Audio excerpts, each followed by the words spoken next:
Good evening, y'all. Today's Tuesday. I was on here earlier and I was talking about the shortage of gas, and something came across my mind, and I didn't want to wait to share it. And I want to start a series where it's going to be um, candid conversations with Manny's mom. Candid because the outcome is going to be sweet.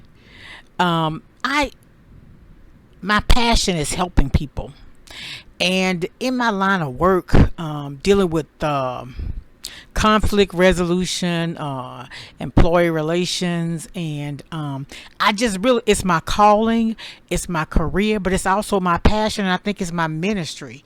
And when you're able to connect the two, it's just so rewarding, y'all. And like I said, yes, I know, yes, I am a YouTube partner. um Actually, when I placed my first video, I think I was a partner because I had been on YouTube for a long time before I actually posted a video. So I think I became a partner right away. But on and I shared this in one of my last videos on 88 is KAYTFM.com. At noon on Monday through Friday, there is a pastor, Dr. John, I think it's B.D. Montgomery. His church is Greater King David in Baton Rouge, Louisiana. And last week, every day he spoke about mothers. Today, I caught like the tail end of the sermon. I had gone to get me my lunch, and I think I was talking to somebody, or I came on later, whatever. So I didn't get a chance to listen to the whole thing. But he was talking about in life and in situations that we're going through, you have to consider, and I always say examine yourself, reflect on your life or whatever. What role are you playing, or what role are you playing in the situations and the circumstances that you're going through?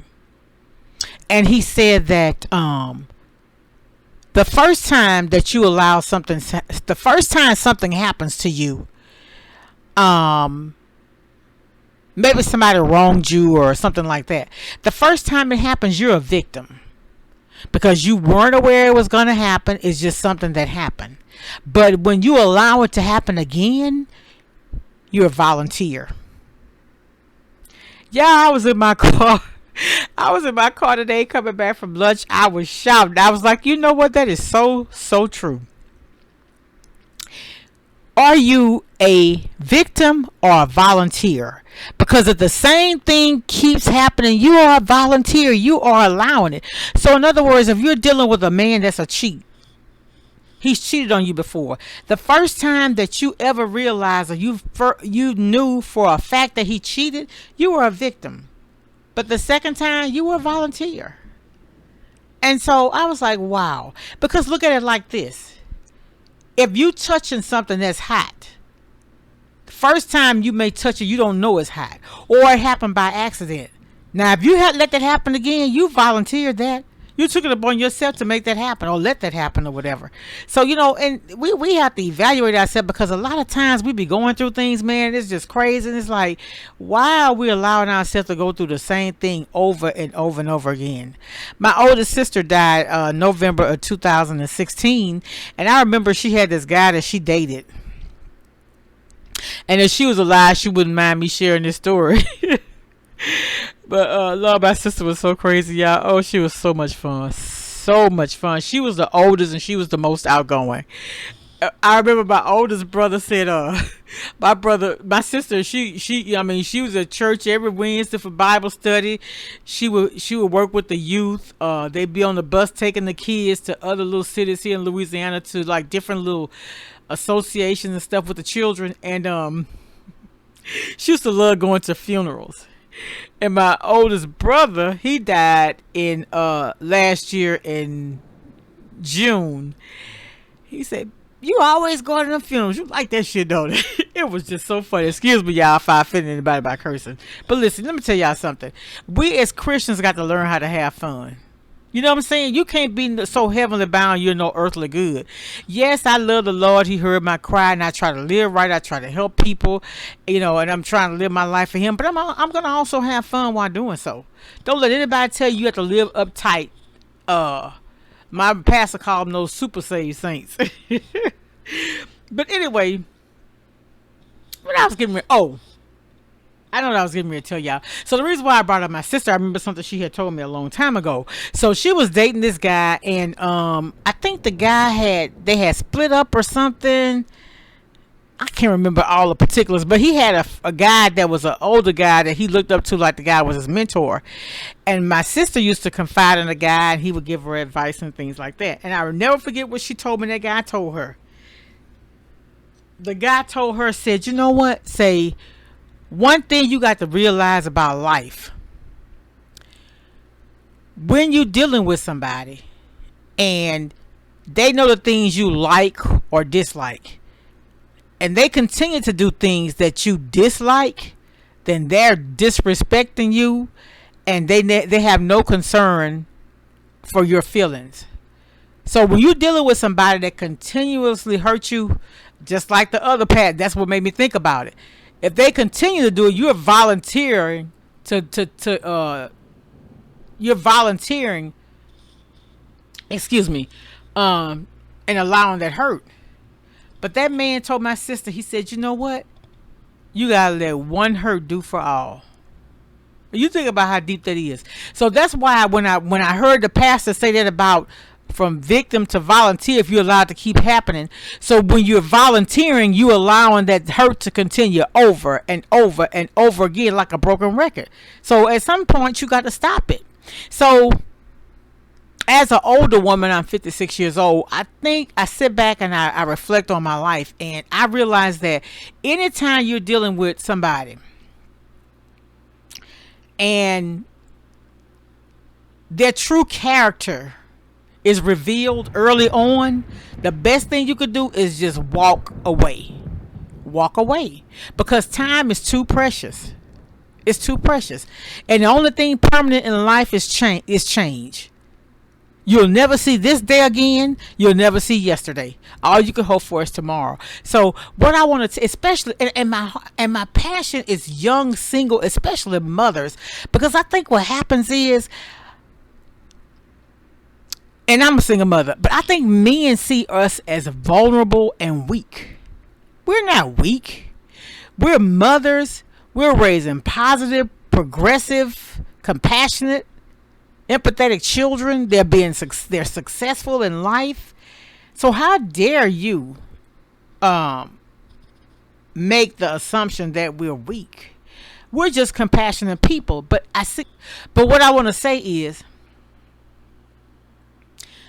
women, single mothers, be careful when you start dating.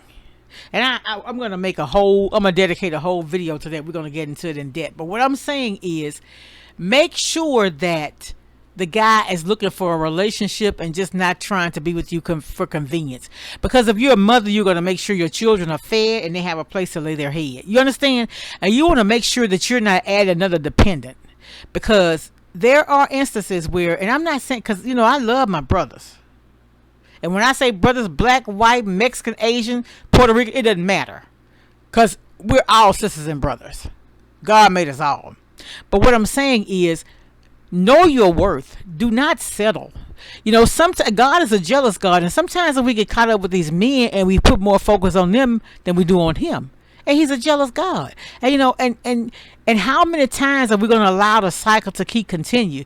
You get one guy, you break up with him because he is unfaithful. Then you get another one, and then you tell him your whole story. And guess what? He go and do the same thing. Set some boundaries, set some limitations. Don't just go to bed. Don't just move him in your house. And y'all gonna say, there she go again. But paternity court, man, I'm telling y'all, I was binge watching this weekend, and I saw this young lady had met this man, and she had kids. 1 week he had moved in, and then she would leave her kids there with him to babysit. I just never did that. I never left. First of all, I never had a man living with me. I always held high standards for myself. I did. And my kids will tell you that. Not that I'm perfect, but I just didn't want to put my kids in a compromising situation where something would happen to them. And people say, oh, well, if he do something to my child, I'm going to kill him. But the damage still done to your child. There's nothing you could do to ever take that back. And I don't know if I shared that story. I think I did. My kids had a friend, a young guy. His aunt or somebody had a birthday party. It was at the aunt house. One of the uncle's friends took him in the restroom and molested him. So that's what I'm saying. I really don't like children mingling with adults. If they do, the kids need to have a confined area where somebody's watching them, not with the door closed. I'm just, y'all, it's just so much going on in the world. So how can a mom of young kids leave a man that they just met? This girl was saying the guy kept her kids while she worked. You got that man in the house with your kids 8 hours a day. Oh my God. I don't know. I just, like I said, I became a mother young and I dedicated my life to my kids. And I was just telling my daughters when they were young, man, we would stay on the go. But now my son, he don't like to go a whole lot anyway. And with the pandemic, oh God. But anyway, I'm rambling now. But I just wanted to talk about that. Are you a victim or are you a volunteer in your relationship? And another thing, I think that we give our bodies away so soon, ladies. We do. We don't. That's another video I'm gonna make. But anyway. Save yourself. And the thing about it, once you start having sex, you always want to have it. There's a desire. It's just like sugar. That I read where it says that sugar is almost like a drug. When you start eating sugar, your body starts craving it. Isn't that crazy? That's crazy, but it happens. So you can't miss what you never had is just really, really true in that instance. So, especially for the younger ladies, if you got somebody and you're in a relationship, if y'all making plans to be together forever, I can kind of see that. But if it's somebody you just met, you don't know anything about him and all that, man, save yourself. Save yourself. Focus on God. Pray for willpower. Pray for that love that's going to bring peace to your life, that's going to bring joy to your life. I remember this older couple at church. Both of them taught Sunday school. He was on a deacon, he was a deacon, and he was also on a trustee board, and she was a Sunday school teacher. Both of them were educators. And I remember it was never a Sunday where he wouldn't come and get her, help her stand up, hold the umbrella till she gets in the car, hold the door for her. He was just a very, very kind man. And y'all, I'm telling y'all, I will leave this earth by myself if I don't find a man and cherish me and treat me like the queen that I am. You all, we are royalty. We're heirs. Live your life like that. Let your light shine. Be that beacon of life in a sometimes dark world. That's love. That's love, y'all. All right, I'm going to get out of here. Candid Conversations with Manny's Mom. And so, I'm doing this one this Tuesday night. But I'm going to actually start it on a Wednesday. So, look for that. I think I want to start a StreamYard or whatever. I'm not really familiar with it yet. I really can't dedicate the time that I want to this, but I'm just trying, y'all. I'm just trying to reach people who, you feel like you've been left out, you've been thrown away. I know people that mothers and stuff on drugs, they haven't seen their mother or talked to their mothers in years. Those are the people I'm trying to reach, because you know what? When your mother's not there, God could be your mother. He could be your father. He could be anything you need him to be. I had my mother for 54 years, y'all. And it's hard to know she's not there. But I have faith and I have confidence knowing that God is right there. And I want everybody else to be able to feel that too. I want everybody to know that just because you don't have the best, you don't live in the best house, maybe you don't have a car, maybe you riding that bus, you somebody's child. God loves you. He cares about you. He does. He does. And I know sometimes it gets hard when it looks like people all around you are progressing and you're barely making it, but God loves you too. And listen, he could come way down where you are and lift you up. You just got to believe in him. You have to trust him. You do. You do. Anybody who's going through something, my pastor, very, y'all, he is very, very, what I love about my pastor is he always gives his testimony. My pastor said he was so high, so drunk one day he was watching a black and white TV in color. Y'all, he said after his wife had their youngest daughter, he said she couldn't work and they qualified for food stamps. He said back then they were getting the paper food stamps. And said he wasn't no shade in his game. He put them paper food stamps on a money clip. Woo, Lord, please, Jesus. Yes. But laughter is good for the soul, my pastor said all the time. And it is. And y'all gonna realize I am a little silly sometimes too. But I just like having fun. I could be professional. You know, I deal with attorneys and elected officials and all that, but I can still be silly. I like having fun. Back in the day, I used to love going to wedding receptions. I would dance and dance and dance and dance. A line dance, if I don't know, I'm going to get out there, somebody going to teach me. And before the song is over, I got it. All right, y'all. It's like I said, it's all love over here. I just want to help somebody. You know, I'm that person that my car wasn't too good to offer somebody a ride. Usually if somebody was working at night and I was doing retail, we closed the store, I give them a ride home. In fact, the first car I bought, remember I told y'all I bought a car, if y'all didn't know, I bought my first car selling like frozen cups, and I got a recipe for my frozen cups, I'm a link, but I sold frozen cups and pickles and candy at the house, and that's how I bought my first car. I sure did. But you know what happened with that car? I got in the wreck one day. It was pouring down rain. It was storming real bad. And I gave this girl a ride home. And on my way back, somebody pulled off a side street. And I'm telling y'all, I had to maneuver that car to keep from getting flipped over in a ditch. But I made it home, but my car was tore up. So what I did is, I took that, and when I got my first car, my first brand new car after that, I got a little Ford Escort. I never forget. It didn't have 12 miles on it, and they gave me $3,000, y'all, for that car. I paid $695 for. That was back in '95. Yeah. So yeah. So but I'm telling y'all, just do good. Whenever you can, lend a helping hand to somebody. Lend a helping hand to somebody. It really makes you feel good, man. Just to put a smile on somebody else's face sometimes. You know what I'm saying? Let people know you care. Let people know you care. That man walking the street, I just saw a young white guy walking down the street. He had a big duffel bag carrying over his back, and he had another thing in his hand. I'm like, Lord, that's somebody's child. That is somebody's child. And what would be your reaction if it was yours?